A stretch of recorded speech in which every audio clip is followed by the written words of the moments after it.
Hey, good morning, Sully. How are you today? Struggling, man. It was a late night. Had a buddy's birthday, so didn't get the required at least 6 hours sleep last night. You got to work on that. But hey, you got to be prepared. You got to be prepared. I got to tell my friends don't have birthdays on Fridays anymore. Well, that would help. That would probably help the situation as well. So what's going on in your world, buddy? What's going on in my world? It's a busy weekend. It's a busy weekend. There's a lot of things happening. A lot of things going on various fronts. So we're just kind of pushing through. My head's spinning, man. All these soccer coaches tournament games and feel like playoffs coming up. I don't even know where to begin. Yeah, you want to try to hit everybody and do the best you can, but you're going to have to just make a choice and live with it and take it from there. I think people will understand. Yep. So where we at? We had football last night. Yeah, we had a very, very entertaining game at West Deptford with West Deptford and Haddonfield, and there's two teams that are old Colonial Conference teams, have been natural rivals for years, for decades, really, and last night's game really did live up to the hype. West Deptford wins in overtime.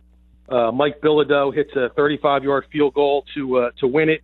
Haddonfield had an opportunity to win the game in regulation and missed a field goal from 30 yards as the final seconds ticked off the clock, and then missed another field goal on their first possession of overtime. And the Mike Bilodeau stepped up for West Deptford and hits a 35-yarder, like I said, and the place went crazy. So huge W for West Deptford. A very entertaining game. It was exactly the way you kind of think it was going to plan out. Both teams are going to stick to what they do best, and that's kind of exactly the way it played out. So it's kind of a shame that it kind of ended the way it did, because Haddonfield's kicker is very good, and for whatever reason just missed wide left a little bit there at the end of regulation, and then pushed one to the left in overtime. But highly entertaining game. Both teams really gave everything that they had, and as Frank Delano, the coach of Haddonfield, said, I think everybody got their $3 worth tonight. So definitely, very, very entertaining high school football game. Yeah, Kevin, I think a lot of people maybe expected West Deptford to take a little bit of a step back after that tremendous season last year in the state championship, but man, they're finding ways to get it done every week. And that's kind of the way it is. In the past, West Deptford was a team that was really dominating, and really kind of putting their foot on teams. And this year's a little bit different. They lost 22 seniors from last year's team, so it's a much younger team, and it's a very different team as far as its offensive attack is concerned. But they win by keeping the ball on the ground, and that's what they did last night. And a sophomore really rose to the occasion by the name of Tyshawn Bookman. Stepped in for Kenny Lim. Kenny Lim was out with a concussion. One of the better running backs in South Jersey. And the Bookman kid really stepped up. I believe it was 18 carries for 134 yards, and really did a nice job for them. And Kevin, let's jump around a little bit here. Cherokee with a 31-16 win over Washington Township. Where do you feel like the Chiefs are at right now?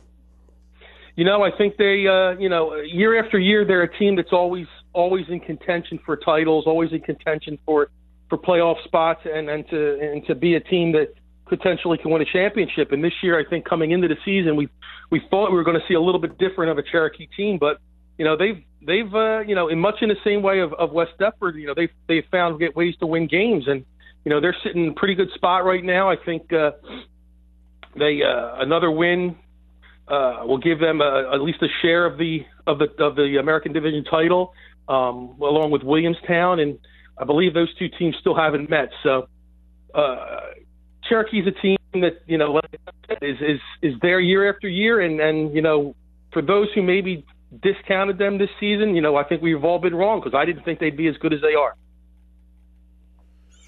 And Kevin, what do you make of this Gloucester Catholic team? They had been rolling right along there, and then ran up against Woodstown, got shut out. They got a real big game against Pleasantville next week. Yeah, I think the Gloucester Catholic had run off I think five straight to open the season, and we're feeling pretty good. That's a program that 2 years ago was coming off of winless seasons, 2 consecutive winless seasons, and last year they kind of started to turn things around a little bit and benefited from the way that the schedule is set up in the West Jersey Football League. And they win 5 games to start this season. Woodstown is a team that kind of been a little bit up and down this season, but always competes and is always going to go out there and give you 100% effort. And I didn't think Woodstown was going to be able to go out and beat them 30-0, but that's a huge W for Woodstown. And like you said, Gloucester Catholic's taking on a Pleasantville team next week. That's no joke. That's a team that could potentially, I think, make the playoffs in one and is playing extremely, extremely well. So I think Gloucester Catholic would have much rather been going into that game next week off of a W. But I'm sure Casey Murphy will have the Rams ready to play, and they'll compete again next week. Talking with Kevin Minnick of SJVarsity.com. And Kevin, what do we make of Shawnee? They had all kind of trouble last night with Williamstown. Came away with a very narrow victory over the Braves.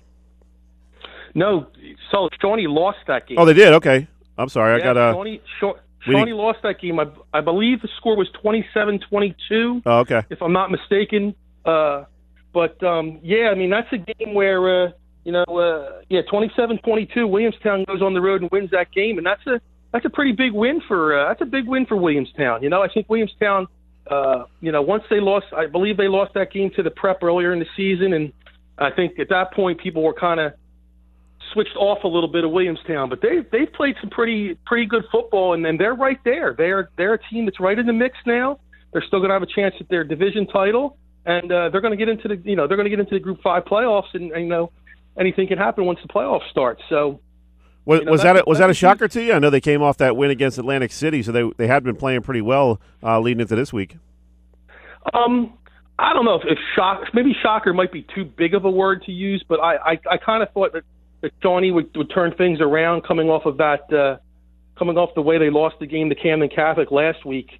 I thought Shawnee playing at home would kind of turn things around and maybe win that game by a touchdown or two. But Williamstown went in there, and Frank Fusatola, I guess, had the Braves prepared to play, and they come away with a very, very that's a big win. And yeah, definitely. It's tough. It's tough to win at Shawnee, and it's tough to beat a team that has the tradition that Shawnee has under Tim Gushu. So. That's a huge W and a huge feather in their cap. Kevin, a couple more teams I wanted to talk about before we let you go. Delsea Regional, they had that game earlier this year where they beat Cedar Creek, then had to forfeit for using an ineligible player, and then they lost that game to Holy Spirit, but they've started to come back strong with a big win, 42-0 over Eastern. This is a team that I think you should definitely watch out for come playoff time. We know all about their history and what they're able to do once they get in the playoffs. So if they can get in that bracket, I think they can do some damage. Yeah, I think they're going to be in the playoffs. And the thing is, I even mentioned this last night to someone that Delsea's a team right now that I don't know if that's a team I really want to play. Year in and year out, they're in the mix. Obviously, they've won multiple championships. But right now it seems like they after that forfeit loss to Creek, and then after they're coming so close to Spirit, I don't know what happened, but maybe something clicked. But they're playing some really, really good football right now, and they're starting to gain momentum.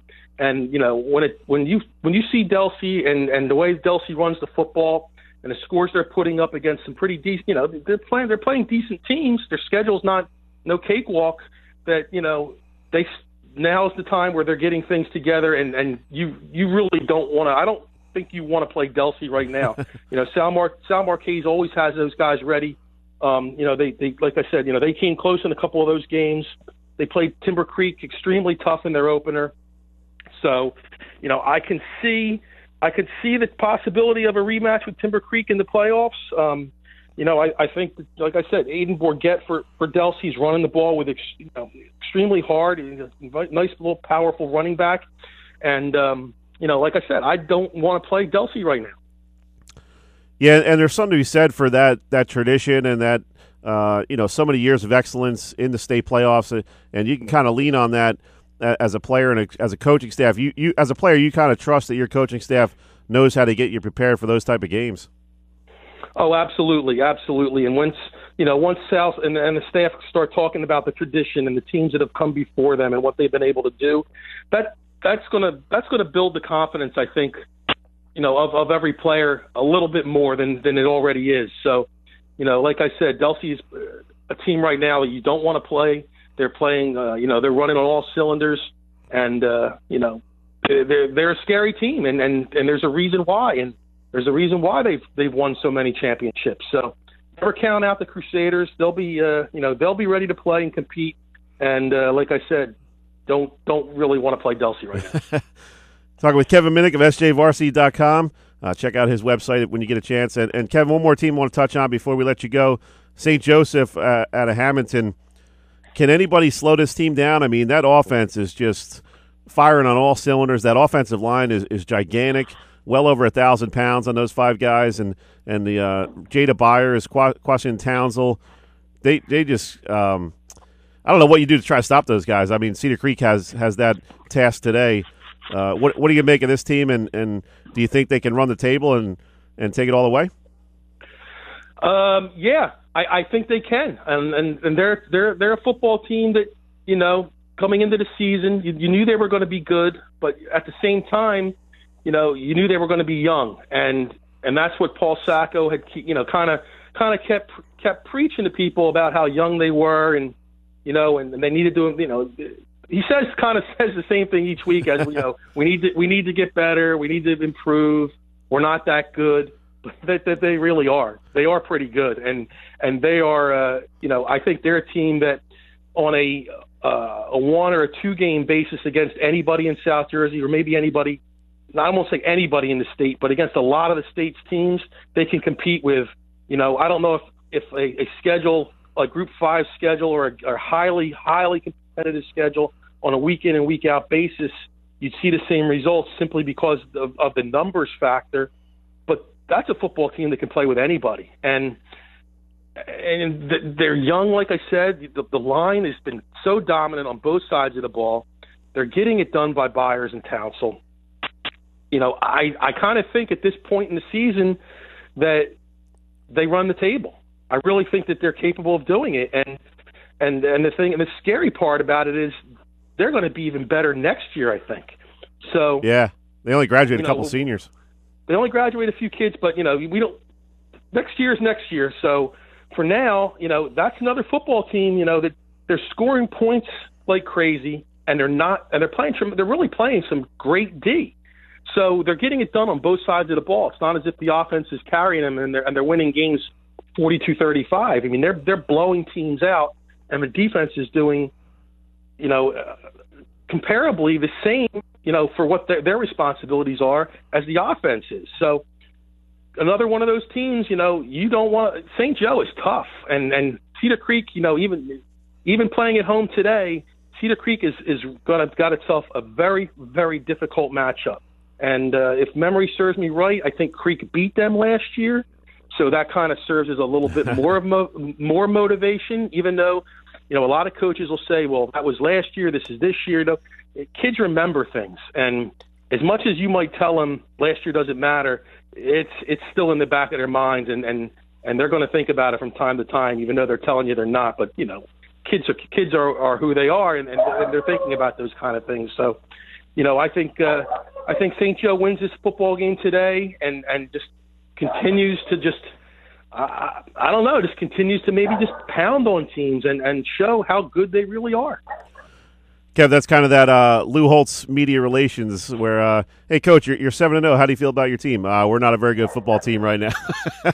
We're not a very good football team right now. We're taking one game at a time. Right now, Our record is we're 0-0, and we have X and Y this week. So we're going to just focus on this week, and then we'll worry about next week. But there you go. Yeah, St. Joe is, and that's kind of the way Paul Sacco takes it. Yep. I really don't think he does look too far ahead, because you look too far ahead, that can really kind of come up and bite you. So he's one that you're going to play X amount of games, and what your schedule is.